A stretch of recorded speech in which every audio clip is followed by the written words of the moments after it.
Hey everybody, thanks for stopping by. We're gonna be installing brake kit number 140-17511 on this 2004 Toyota 4Runner today.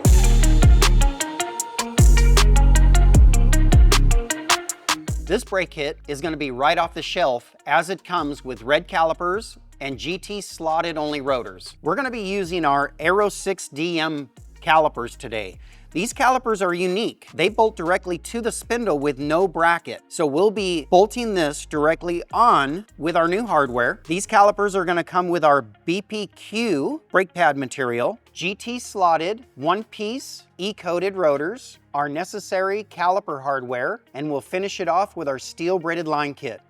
Let's go ahead and tear into this thing and get started.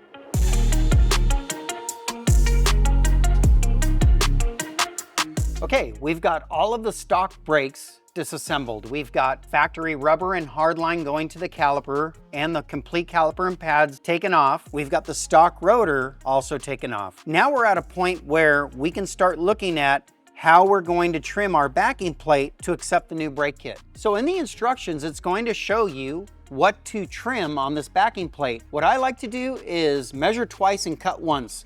So I'll lay the caliper up to where it's going to mount so I know exactly what I need to cut away. We'll go ahead and get started on that now.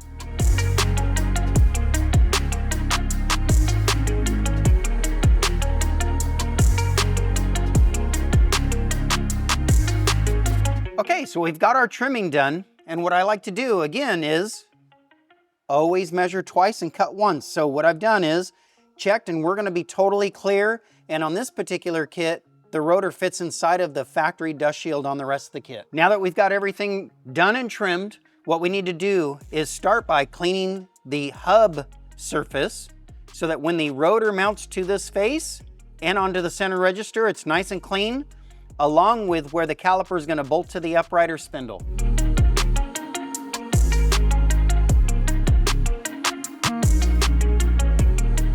Now that we've got our hub surface clean and our caliper mounting locations clean, we're going to go ahead and mount the rotor assembly onto the hub. What we want to do is make sure that it's sitting nice and flush, and you can hear it as it clicked into place, that it's nice and flush up against the mounting face of the hub. Then what we want to do is use 3 lug nuts to secure the rotor in place while we mount our caliper.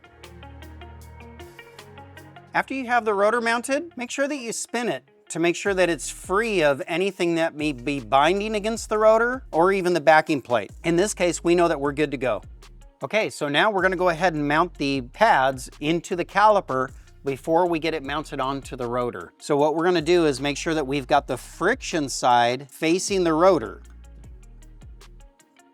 Once we have the pads installed, what we wanna do is use the pad retaining pins and install them into the caliper. Make sure that the pins are fully recessed into the mounting locations so that they won't come out. We now have our caliper ready to install onto the spindle. So for ease of installation, and also for when we need to check that the caliper is centered over the rotor, the best thing to do is to turn your wheel to full lock so that you can have some area to look at what you're working on. At that point, what we're gonna do is mount the caliper with the necessary hardware that came in the kit, but we're gonna do it to make sure that everything's lined up. After it's lined up, we're gonna go ahead and Loctite everything.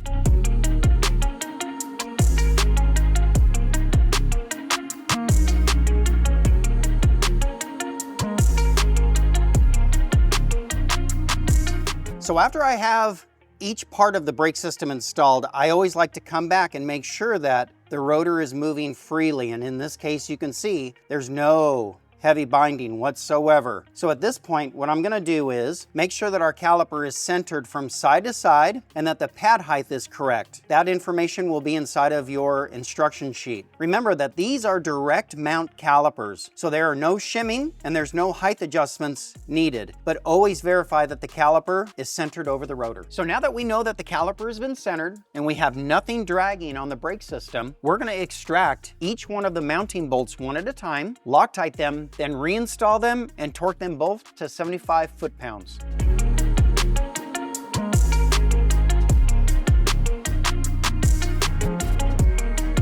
Now we're going to take the foot-pound torque wrench and set it to 75 foot-pounds and torque down both caliper bolts. Okay, we've got everything mounted as far as our rotor, calipers, and pads. Now we've got to work on our steel braided line kit. The first thing we're going to do, and to make sure that everybody understands, is the inlet to the caliper is on the inboard body. It's 1/8 inch 27, and it's right in the middle. We're going to go ahead and install our pipe fitting to a 45-degree angle -3, then install the rest of our line kit and get this thing ready. We're going to install our Teflon tape onto the pipe side of the 45-degree fitting, install it into the caliper, and then have the fitting facing straight up. So what we're gonna do next is we're gonna take out this 12mm headed bolt, because that's where our clip is gonna hold our steel braided line. After that's taken out, you'll kind of run the line like it's gonna run this way, with the -3 in here and the chassis side here. This Adele clip is gonna go over the steel braided line, use the same 12mm headed bolt that you just took out, and bolt it in place with the existing bracket. Now what I like to do is leave this loose so that we can work on how much line length we're gonna need on each end. And the next step that I do is bolt the -3 side of the steel braided line kit to the -3 on our 45-degree fitting coming out of the caliper and secure it. The next step is gonna be taking the chassis side and reinstalling it onto our hard line, which is on the chassis already. This is gonna be a little messy, so you wanna do this quickly.